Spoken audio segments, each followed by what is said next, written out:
이번 주제는 한국의 아파트 버블 과연 안전할까? 붕괴가 코앞입니다. 자본주의의 핵심은 무엇일까요? 바로 은행입니다. 은행의 역할은 무엇일까요? 은행은 자금을 중개하는 대표적인 금융기관입니다. 돈을 가진 사람 A, B, 돈을 가진 기업들 A, B 등이 은행에 돈을 예금하게 됩니다. 그리고 돈이 필요한 사람 C, D, 그리고 돈이 필요한 기업 C, D가 이 은행에서 돈을 대출하게 됩니다. 기업 대출은 투자의 주체인 기업이 금융시장에서 자금을 빌리는 것을 말합니다. 기업은 설비, 기술, 유통 등의 개선에 많은 돈이 필요합니다. 가계대출은 일반 가정이 은행에서 돈을 빌리는 것을 의미합니다. 주로 주택 구입에 많은 돈이 필요하여 은행으로부터 빌리게 됩니다. 조금 전에 얘기했듯이 가계대출의 최대 투자처는 바로 부동산입니다. 집을 살 때 현금을 딱 내고 살 수 있는 사람이 얼마나 될까요? 거의 없습니다. 금수저를 물고 태어나거나 사업에 성공해서 큰 돈을 벌지 않은 이상 불가능하죠. 대다수 평범하게 살아가는 사람에게 집은 너무 비쌉니다. 그래서 대부분 집을 구매할 때 대출을 받습니다. 주택담보대출은 주택을 담보로 하여 돈을 빌릴 수 있는 방법입니다. 돈은 빚이다. 돈이 은행에만 머물러 있으면 의미가 없습니다. 돈은 누군가가 빌려야 은행에서 빠져나와 시중에 돌아다닐 수 있습니다. 즉, 누군가는 빚을 내야 경제가 굴러가는 것이죠. 하지만 그 대출, 특히 가계대출은 부실화될 수 있습니다. 즉, 돈을 빌린 사람들의 상환 능력이 약화되어 돈을 연체하기 시작하면 부실화되는 것이죠. 그래서 은행 대출의 안정성을 항상 점검합니다.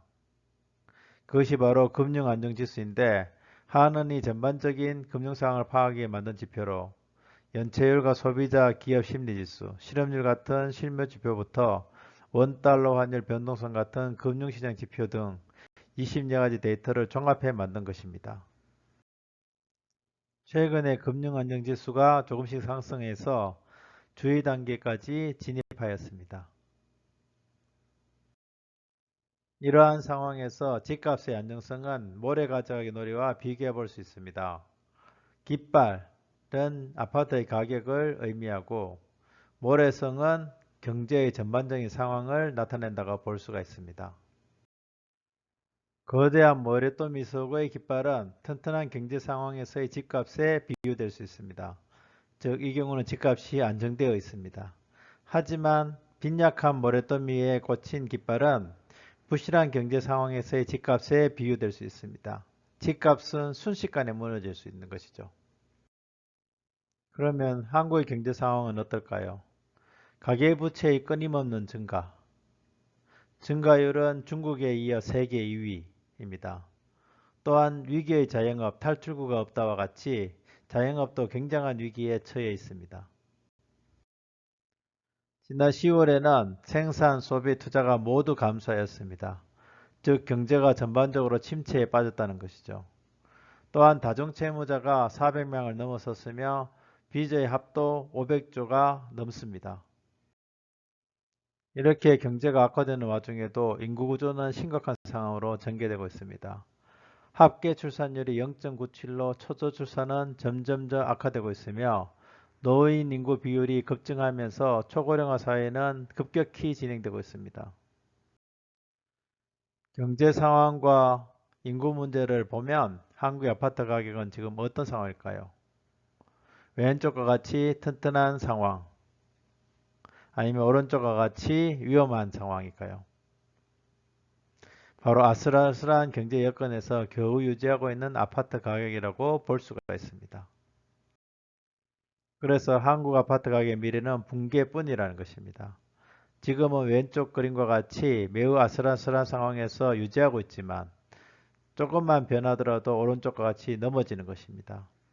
지금은 금리 인하와 대출 완화에 의한 빚으로 겨우 아파트의 붕괴를 막고 있지만 경제 여건이 조금만 악화되어도 결국은 붕괴할 것입니다. 오늘 얘기의 결론을 말씀드리겠습니다. 내수, 수출, 생산 등의 경제의 전반적인 상황이 급속히 악화하고 있습니다. 초저출산과 급속한 고령화로 인구 구조도 매우 열악하게 진행되고 있습니다. 이러한 상황에서 아파트 가격만 홀로 상승하고 있는데 사실상 불가능한 일입니다. 결국은 아파트의 버블은 순식간에 붕괴하게 될 것입니다.